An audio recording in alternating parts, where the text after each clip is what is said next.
What's going on, everyone? Welcome. And I want to talk about a very old phrase that's been used throughout the years.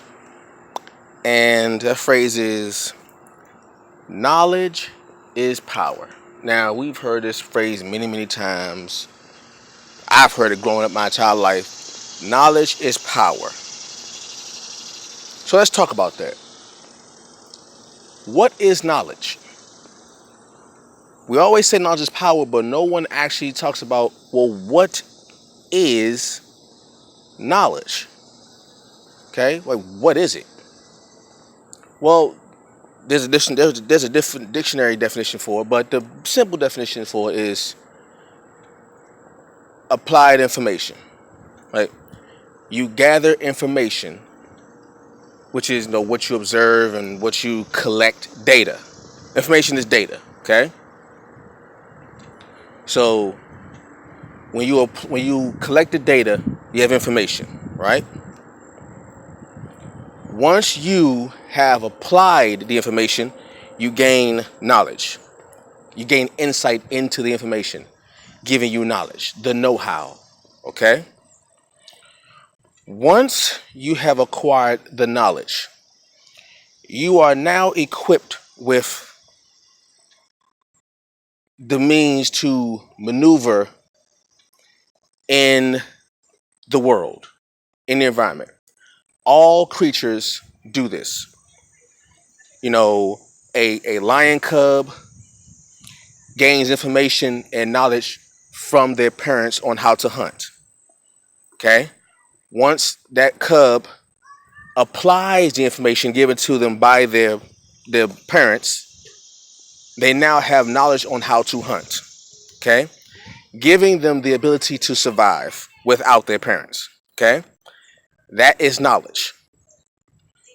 You have chicks, baby birds who don't know how to fly, then they see their parents flying.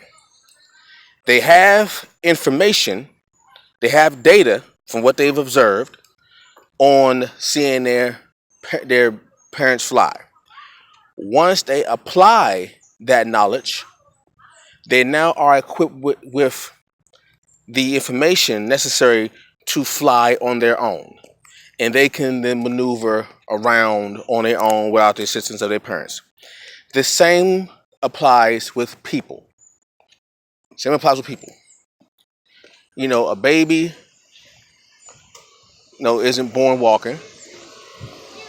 Yes. Where are they leasing office? Are they renting? Yes, it's right there. Oh, just go right there. Yes. Where the basketball guy? Yeah, that building right there. Okay, thank you. No problem. Back to what I was saying. With baby humans, we don't know how to walk, we don't know how to talk, any of that. But we collect data through our five senses into our brain of what we observe. We see people that look like us walking on 2 feet. Okay? We see people that look like us opening their mouths and noises coming out. Okay? We take that data, we take those data and we have it in our brain as information. Okay?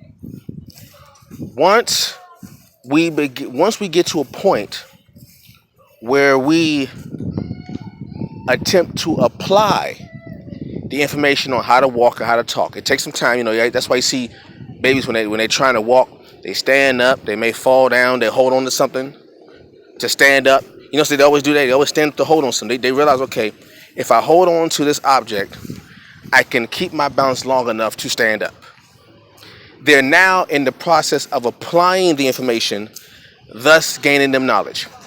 Put your hand on something, you can balance yourself out.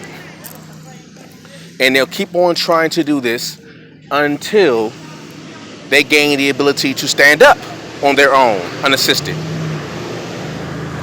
And then the next step is, well, I want to walk. Right? I want to walk. So they noticed that the bigger people, the adults, when they walk, they put one foot in front of the other. Well, one foot next to the other in a forward motion. Okay? The baby then attempts to try this method. At first, they fail because they're just starting out. But eventually, as they collect more data and also as their body begins to develop the ability to sustain their balance and their weight, they begin to perfect the process of walking. They're now in the process, like I said before, of applying information, thus them gaining knowledge on how to walk. Once they have acquired this knowledge on how to walk, they're now able to maneuver on their own unassisted. The same as with any other knowledge in the world. That's what I always say. Reading is fundamental because reading is the doorway, is the foundation on learning other skill sets.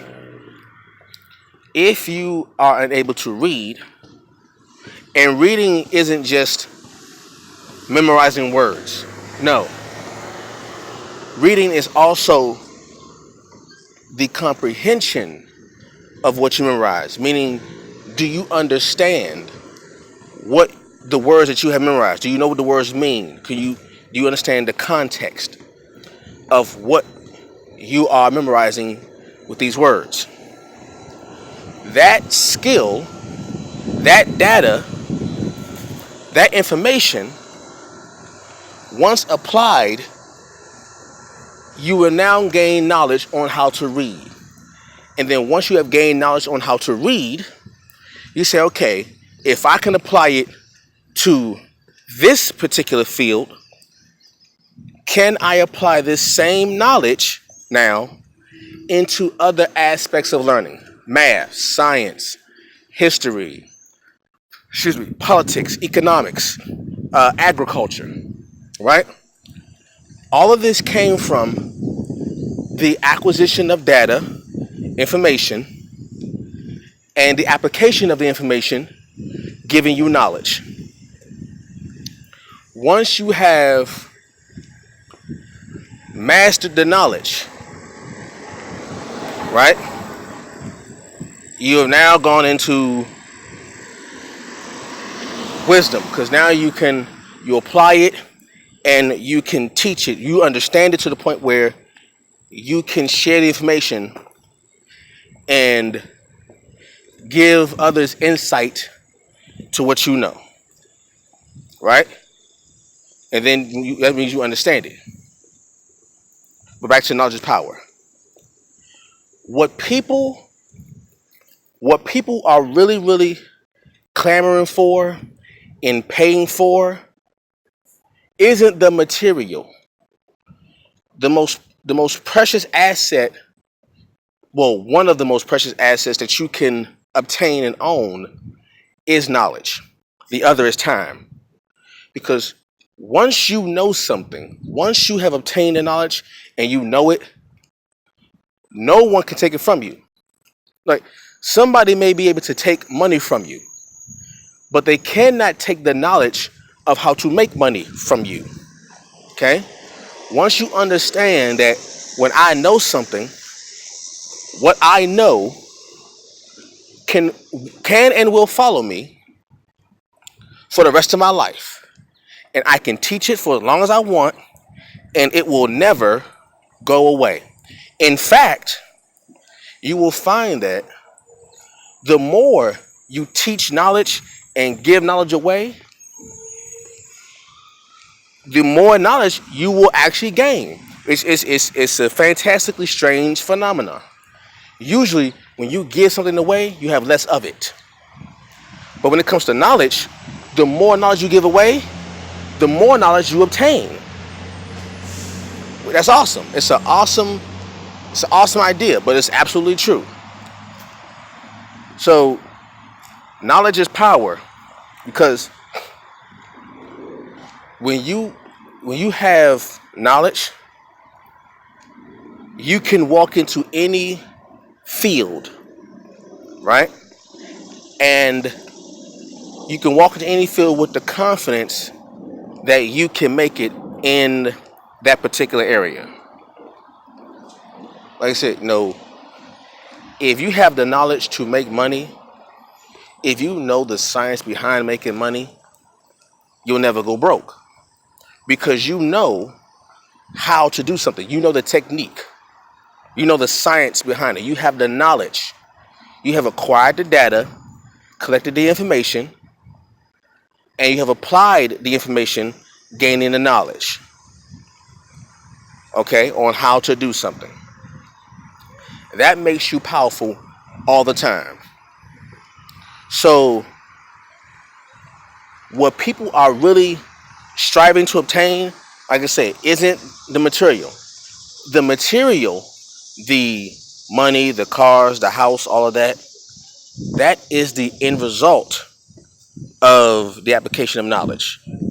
So, you knowing that will tell you, hold on, let me put this back. Once you obtain it, you'll never go wrong. When you say it ain't gonna be nothing major about it. Have to be nothing major on like a wide scale worldwide. It can be something as simple as the knowledge of speaking in public. There is a there is a skill to speaking in public, right? The knowledge of how to do math, adding, subtraction, multiplication, division, all of that. Like I said before, the knowledge of reading, how to read. Like I said, reading isn't just about seeing a word, spelling the word, memorizing the word, knowing the definition of the word. No, no, no, no, no. Reading is also about how words are used in different circumstances. Context. You have content and you have context. And how sometimes words can have a different meaning based on the context. Do you understand what you are looking at? Do you understand how certain words are applied in different ways? This is some of the nuance on knowing. I said knowing how to read. And when you're able to see that, like I said, you're able to see that and applying it in different areas. How to read a contract. When you're signing something, if you sign something but you don't know how to read, then you will find yourself at a loss every single time, right? So that's the whole purpose of knowing how to read. And applying the knowledge to read can prevent you from being taken advantage of. Understanding the science of reading. Because the word science means knowledge. That's exactly what it means. The word science, it means knowledge. So it all goes back to knowledge. Even the word math. Math or mathematics comes from the word meaning knowledge. Just science is the Latin form. In mathematics is the Greek form. But both of those words mean knowledge. And both science and math are based off of the acquisition of data and information, and how you use the information to get a certain result. The methods that you use, the methods and tools that you use in combination with this data and information gives you the knowledge. That's why math and science is so important in school. No matter what school you go to, math and science will always be the two biggest subjects. It should be reading math and science, but that's why I say liberal arts and science. When people think about liberal arts and science, they don't think about like the poetry and dancing and painting, which is true. But if you understand what the terms liberal arts and science means, you will understand that how important it is. Liberal comes from the word meaning free. Free. That's what liberal means. Liberty, liberal, Liberia, all these words, liberate, they all mean free. They all come from the word meaning free. F-R-E-E. Okay? Art. The word art comes from the word meaning skill. A skill is information acquired, that you are taught. Okay? You're not born with it. You are taught a skill. So, free skills or freeing skills, science means knowledge. So, free skills and knowledge. That's what it means. How you doing? All right. So, we have liberal arts and science and mathematics. You're actually saying free skills and knowledge. Whether you say science or math, you're actually saying knowledge. So free skills and knowledge. Liberal arts and science, mathematics, free skills and knowledge. Or knowledge and skills that can free you, meaning free you mentally and free you physically, meaning you are able to go throughout this world not being tied down. You are able to use the resources of the planet to provide yourself a better life. Okay? That's why knowledge is power. When you have the knowledge, they say if you give a man a fish, you feed him for a day. If you teach a man to fish, you feed him for a lifetime. Meaning, if you just give someone a fish, yes, there's something will be full, and that be it. But if you teach someone how to fish, if you give someone the knowledge, if you give someone the information, the data, and they apply the information and data, giving themselves the knowledge on how to fish, that means whether you are around or not, they are now equipped to feed themselves for the rest of their lives, giving them freedom, giving them knowledge. Knowledge is power. Okay? So that's just a rudimentary breakdown of that phrase that we always use, but I don't hear many people breaking it down. So hopefully this video helps you out and hope you enjoy it. I'll catch you all later. Peace.